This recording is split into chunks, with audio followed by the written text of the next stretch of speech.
Hello दोस्तों, मैं राजसी वर्मा। आप लोगों ने मुझे काफ़ी सारी उल्लू, कुकू, हॉट मस्ती और बहुत सारे ओटीटी प्लेटफॉर्म्स पे देखा होगा। एंड ऑफ कोर्स मैं इरोटिक करती हूँ, एक्सपोज करती हूँ ऑन स्क्रीन। मुझे आज राज कुंद्रा सर की गिरफ्तारी से रिलेटेड कुछ कहना है। सी उन्होंने जो भी तरीका अपनाया पैसे कमाने के लिए, या उन्होंने एक प्रोडक्शन हाउस खोल के इरोटिक का बिज़नेस जो शुरू किया, वो इसीलिए किया होगा ना क्योंकि हमारी ऑडियंस इरोटिक देखती है। ओके, आज अगर उल्लू इतना पॉपुलर है तो क्यों है? बिकॉज हमारी ऑडियंस इरोटिक देखती है। आज 2-3 साल में उल्लू कहाँ से कहाँ पहुँच गया है, बिकॉज हम सब इस देश में इरोटिक देखते हैं।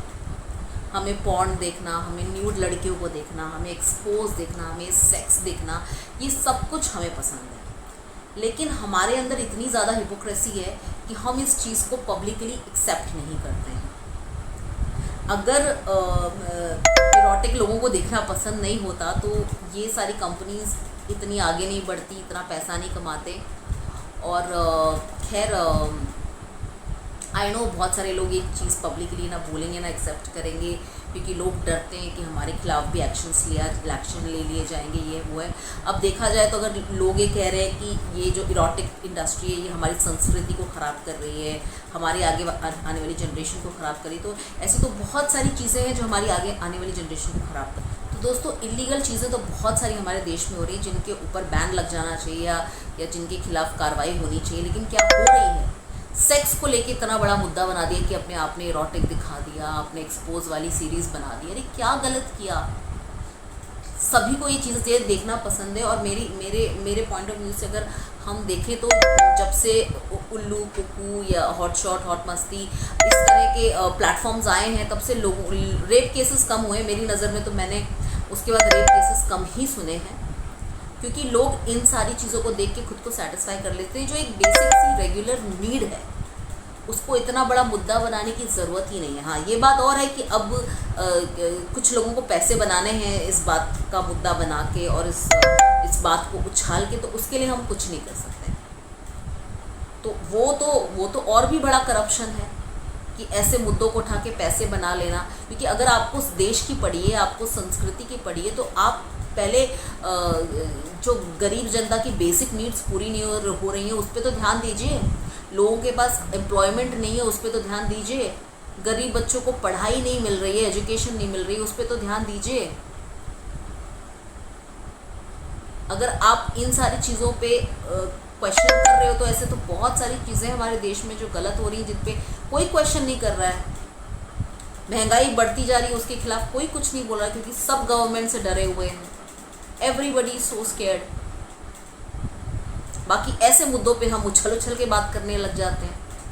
तो मेरे कहने का मतलब है कि जो अगर बॉडी की नीड है तो उस पर आप कैसे, महाराष्ट्र पुलिस या पूरा वर्ल्ड उस चीज़ पे कैसे रोक लगा सकता है? मतलब ये बात समझ में नहीं आई कि इरोटिक वीडियोस बनाना कहाँ से गुनाह हो गया, क्या गलत है? लोग देख रहे हैं तभी तो प्रोडक्शन हाउसेस ये चीज़ों को बना रहे हैं ना। जैसे मैंने कहा कि उल्लू 3 साल पहले क्या था और आज वो क्या बन गया है। Like they have grown to a higher level and due respect to them, all the best to them. वो बहुत और भी ज़्यादा तरक्की करें और भी आगे बढ़ें। तो किसने बनाया? हमने बनाया ना। हम देखते हैं इरोटिक, हमें ये सब देखना पसंद है, इसीलिए तो आगे बढ़ा है ना। और इसमें गलत भी क्या है? ये बॉडी की नीड। अगर लोग अपने आप को ऐसी सीरीज़ देख के या ऐसे मूवीज़ को देख के अपने आप को थोड़ी देर के लिए रिलैक्स कर लेते हैं, तो मुझे नहीं लगता कि इसमें कुछ भी गलत है और इसके ऊपर किसी को भी ऑब्जेक्शन होना चाहिए। बहुत सारी कंट्रीज़ में तो सेक्स लीगल है और इसीलिए वहाँ पे रेप केसेस कम होते हैं, क्योंकि वो समझते हैं कि सेक्स एक बेसिक ज़रूरत है शरीर की। अब जिस इंसान को जो ज़रिया मिलता है वो अपने आप को सेक्सुअली सेटिस्फाई करता है। और अब जैसे मैंने कहा कि ये सीरीज़ वगैरह के वजह से ये चलन जो चला है जिसमें इरोटिक हम आपको दिखा रहे हैं, तो लोगों को उसी से इतना सेटिस्फैक्शन मिल जाता है कि वो बाहर जाके लड़कियों को गंदी नज़र से नहीं देखते, लड़कियों के रेप नहीं करते। तो मुझे लगता है एक तरह से तो चीज़ें बेटर हो रही हैं। लेकिन अगर हम जैसे पढ़े लिखे लोग ही इसको नहीं समझेंगे, इसके खिलाफ बोलेंगे, हिपोक्रिट रहेंगे, तो मुझे लगता है कि ये बहुत गलत है। और मैं यही कहना चाहती हूँ गाइस कि जो चीज़ें सही हैं उसके साथ खड़े रहिए। और मेरी नज़र में तो बहुत सारी चीज़ें गलत हो रही हैं हमारे देश में, जिसके खिलाफ कोई कुछ नहीं बोल रहा है। गवर्नमेंट ही लोगों के साथ बहुत कुछ गलत कर रही है, जिसके खिलाफ कोई कुछ नहीं बोल रहा है। और तो मेरा कहने का मतलब ये है कि ये जो राज कुंद्रा सर के साथ हुआ है, मुझे नहीं लगता कि ये इतना बड़ा मुद्दा था जिसके लिए उनको अरेस्ट किया जाए।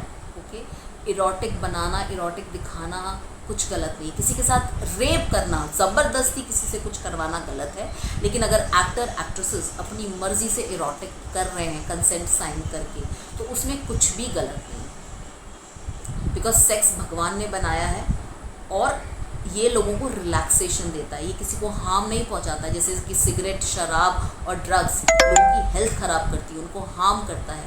ये हार्म नहीं करता है, ये बॉडी को रिलैक्स करता है। अगर ये पढ़े लिखे लोग जो मेरे को सुन रहे हैं वो समझेंगे मेरी बात को, और जो अनपढ़ गंवार होंगे वो बोलेंगे अरे क्या बकवास कर रही है, हमारी संस्कृति ख़राब हो रही है, हमारा ये हो रहा है। लेकिन ये मैसेज मेरा सिर्फ उन्हीं लोगों के लिए जो इस चीज़ को समझते हैं, जो हिपोक्रेट नहीं है। Sex is the biggest relaxation, और सेक्स सिर्फ फ़ायदा ही देता है, नुकसान नहीं देता है जब वो म्यूचुअली होता है। तो हाँ, रेप करना गलत है। मैं अभी भी बोल रही हूँ कि रेप किसी के साथ भी हो, 6 साल की बच्ची के साथ हो कि 25 साल की औरत के साथ हो या 100 साल की बुढ़िया के साथ हो, रेप एब्सोल्युटली गलत है। तो जो गलत है उसको गलत बोलिए, सही चीज़ को गलत मत बोलिए। बाहर के देश हमसे ज़्यादा तरक्की कर रहे हैं, वो इसीलिए कर रहे हैं क्योंकि उनकी माइंड और बॉडी रिलैक्स है। उन्होंने सेक्स को इतना बड़ा मुद्दा नहीं बनाया हुआ है अपनी लाइफ में, वो उसको नॉर्मली लेते हैं, वो उसको एक बॉडी की नीड की तरह लेते हैं, वो करते हैं, ख़त्म करते हैं। और इसके लिए वो कंट्रीज़ ज़्यादा सक्सेसफुल है हम लोगों से, और ये फैक्ट है। हमारे इंडिया में बहुत टैलेंट है, बहुत ज़्यादा टैलेंट है, लेकिन हम सब सेक्स पे ही अटके हुए हैं, इसलिए हम तरक्की नहीं कर पा रहे। आई होप आप सब लोगों को मेरी ये बात समझ में आए और सब सच्चाई को एक्सेप्ट करें। रेदर देन इसको बुरा बोलने से अच्छा है कि इसको एक्सेप्ट करें और इसको सही फॉर्म में डायरेक्शन मिले, ऐसी मेरी रिक्वेस्ट है गवर्नमेंट से भी, महाराष्ट्र पुलिस से भी, कि इस चीज़ को लेकर इतना बड़ा मुद्दा ना बनाया जाए, क्योंकि ये एक बहुत नॉर्मल सी चीज़ है, हर इंसान की ज़रूरत है। इनफैक्ट मैं फिर से यही कहूँगी कि ये सारे OTT प्लेटफॉर्म्स आने की वजह से रेप केसेस कम हुए हैं, क्योंकि लोग सीरीज़ देख के खुद को रिलैक्स कर लेते हैं। तो प्लीज़ हिपोक्रेसी को ख़त्म कीजिए और एक्सेप्ट करना सीखिए इन सब चीज़ों को। यही मेरी रिक्वेस्ट है। Thank you very much guys, love you all.